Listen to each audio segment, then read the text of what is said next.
Hello guys, good morning. Ayan, andito na naman ang inyong lingkod, Kayuan Magsasaka. So guys, mga kasaka, ayan, ngayon andito na ngayon tayo sa mga ating munting gulayan, no? At eto na nga, ang gagawin natin ay tayo ay pruning. So babawasan natin yung mga magugulang na dahon para naman mas gumanda yung magiging bunga nito. Yan. At syempre, bukod sa pagpupruning, babawasan din natin yung mga, kung may makikita tayo mga insect pest, mga uod. Ayan, habang nagpupruning tayo. At meron na din ako mga ilang puno na napruning, so nasa dulo na. So pakikita ko lang sa inyo kung paano yung mga pamaraan na ginagawa natin.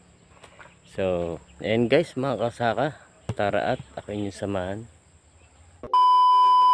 So, ito na nga mga kasaka, ito na yung ating talong. Ayan, medyo malaki na sila, oh. Pang ano na siya, pwede nang ibenta, ang haba na niya, no. Ang lalaki. Yan. At tayo ngayon ay punta natin yung lalaki na, oh. Pwede na siyang ibenta. So ganito yung mga ipupruning natin. So may mga ilan pa rin yan. Yung pinaka main, yan yung mga malalaking dahon. Ayan. So dun tayo sa dulo. Op. Ayan. Medyo madalang lang yung iba, mapapansin nyo, kasi nga yung panahong tinanim natin siya, pinakaykay ng ibon. So ayan, yung resulta pag na-pruning siya, oh. Ang daming bunga, bilis mag niya. Ito, yan, oh. Yan, pruning na to. So mapansin nyo, maganda yung naging result ng bunga niya. At papunta tayo ngayon sa dulo. Ito, oh, pag na-pruning siya, ang dami. Ayan, alas 10 puno lang yan. As malalaki ng bunga niya. Itong pupruning ko, ito yung mga nahuli. So puntahan natin. Yan, so medyo konti lang naman to. At dito tapos ko na to. So sample ko lang yung mga ito, gaya nito. Ayan, mga kasaka, ito yung ginagawa ko. Tinatanggal natin to, yan. Mapansin nyo, yan. Ito, tanggalin natin yan. Yan. Ito. So, para yung nutrients, yan, ay mapunta dun sa pinakataas. Saka itong pinaka main, tinatanggalan natin yan. Hindi na natin kailangan yan. Ayan.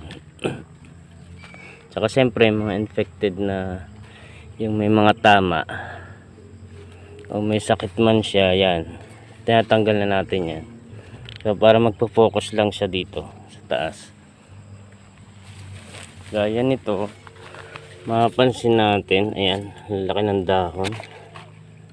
Tanggalin lang natin yan. Ito, yan. Ito, tinatanggal ko na yan. Tapos ito, huwag tayong manghinayang dito. Tanggalin na natin yan. Sabi nila ay mas maraming bunga kasi mas maraming ganito. Nga lang, hindi ganun kalulusog yung ating talong. Yan, tanggalin na natin yan. Huwag tayong manghinayang dyan. So ganyan yung pagpupruning na ginagawa ko. Ito, hindi natin kailangan yan. Agaw pa ng yan, nutrients sa halaman. Ito, ganun din to. Ito, na-pruning ko na to. Ito, ang dami sungot to. Ang dami niyang yan. Ang kagandahan niya, nakikita mo rin yun sa pagpupruning yan, yung uod. Ayan. Ito, yung uod na yan. Nakikita mo sa umaga yung uod, yung dumi niya. May mga dumi ng uod. Yan. Tapos tanggalin lang natin to. Yan. Ito nga nag-ano na siya eh. Kumbaga hindi na natin agapan. Mabuwasan pa rin natin siya. Yan.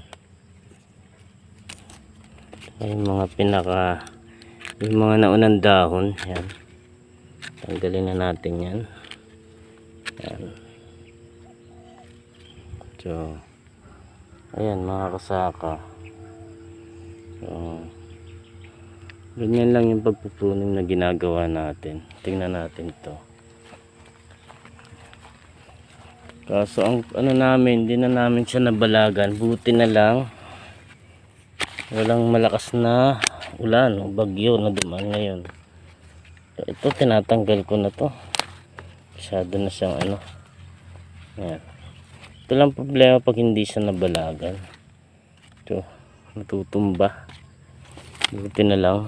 Ito tinatanggal ko na to. Ayan. Ang dami, hindi siya naagapan. No? Tanggalin na natin yan. Ayan. Huwag tayong manginayang dyan. Kasi maganda naman yung magiging resulta niya. Kapag siya ay na-pruning. Ito pa. Ayan. Ito, tinatanggal ko na to. Ito. Ayan. Tanggal na lahat yan. Ayan. Para dun sa mag-focus sa taas. Pruning. So, maganda. Mas malinis ang tingnan. Tsaka, yun. Yung mga ano, mga uod, mga insekto, yan. Diyan nakakapagtago yan pag sobrang malago yung halaman natin. Tanggalin na natin siya. Ito. Yan. Yan. So, ganun lang kasimple mga kasaka. Yan tayo magpo-focus sa taas. Yan. Ito. Tingnan natin to. Yan. Ito. Hindi na natin kailangan yung ano na yan. So, ayan pa yung kaagaw na. Sa halip na din lang yung nutrients. Mapupunta pa dun sa ating yung mga naunang dahon. Yan, tanggalin natin yung ganito. Yan. Yan, ganun lang mga kasimple mga kasaka. At yung mga ganitong yan. Yan yung mga may tanggalin natin yan, nahawa pa yan eh. Ito. Tanggalin na natin to. Ayan. Pa yun, eto ganun din to, tanggalin na natin yan, tinatanggal ko na yan. Yan, eto tanggalin na natin yan. Madaming ang bunga pero malilit naman yung yung bunga niya. Saka mas mabilis makapagtago yung mga uod kasi nga mas marami siyang mas malagong tingnan, sobrang niya.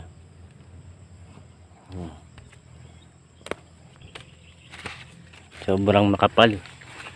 Yan, tinatanggalan natin yan. Yan. Yan. Tapos yung pinakasungot to. Yan.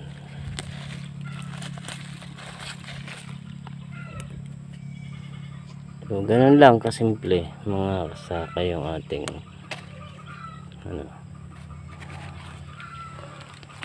ginagawa nating pamamaraan.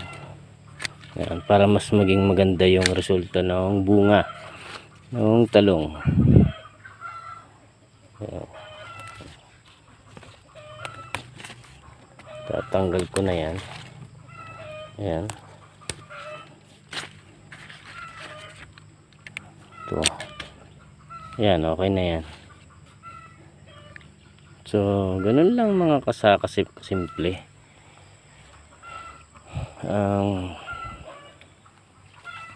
kung paano mag-pruning. Ayan.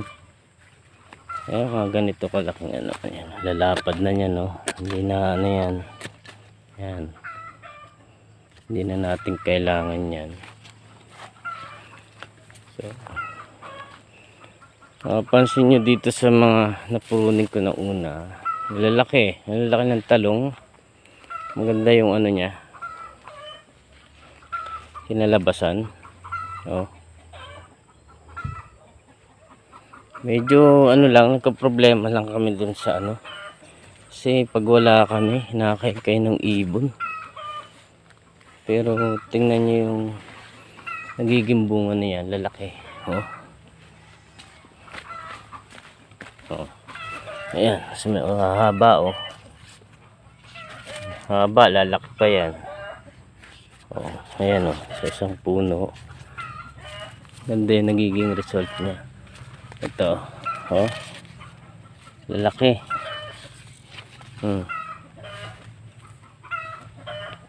So marami na kaming i-harvest dito, talong.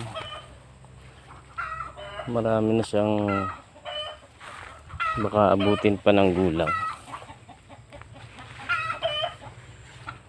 Ayan. Yung mga infected ano, yung mga ganito tatanggal na yan. At may nakalusot pa nga. Ito, tapos na. Yan, mga na-pruning ko na yan. Ayan.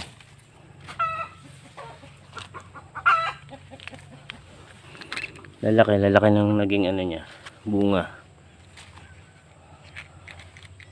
So, yun lang mga kasaka. Ganun lang kasimple ang ginagawa natin pagpupruning sa ating talong. At ayan, maraming salamat sa panonood mga kasaka. Laki, oh. At syempre sa bago sa ating channel, huwag natin kalimutan na mag-subscribe and click notification bell. Share and like sa ating YouTube channel kay Juan Magsasaka. So, God bless you guys. Bye bye.